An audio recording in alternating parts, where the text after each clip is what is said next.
पाकिस्तान में हुकूमत की तब्दीली इमरान खान की रूस और चीन नवाज पॉलिसी की वजह से एतमाद के वोट के जरिए की गई।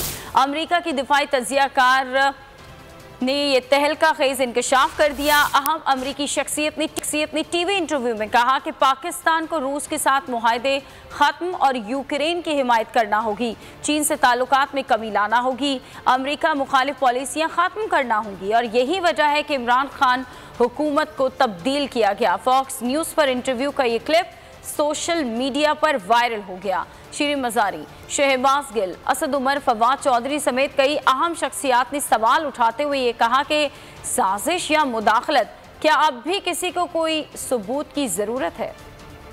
साजिश या मुदाखलत, क्या अब भी किसी को किसी सबूत की जरूरत है? शीरी मज़ारी, शहबाज गिल, असद उमर के ट्वीट, सवालात उठाए। सोशल मीडिया पर फॉक्स न्यूज़ का clip viral. National security analyst Rebecca Grant ने पाकिस्तान में हुकूमत तब्दील करने का एतराफ़ कर लिया। एंकर ने सवाल किया कि पाकिस्तान के लिए आपका क्या पैगाम है, जिस पर रबीका ग्रांट ने कहा पाकिस्तान को यूक्रेन की हिमायत रूस और चीन की तरफ जाने से रोकना होगा। ग्रांट ने यह तहलका खेज इंकशाफ भी किया कि इमरान हुकूमत को तब्दील किया गया, अब पाकिस्तान को अमरीका मुखालिफ पॉलिसियाँ खत्म करना होंगी। इस न्यूज़ का ये क्लिप सोशल मीडिया पर वायरल हो चुका है। शीरी मज़ारी, शहबाज गिल, असद उमर समेत कई अहम शख्सियात ने सवाल उठाते हुए कहा कि क्या अब भी किसी को किसी सबूत की जरूरत है?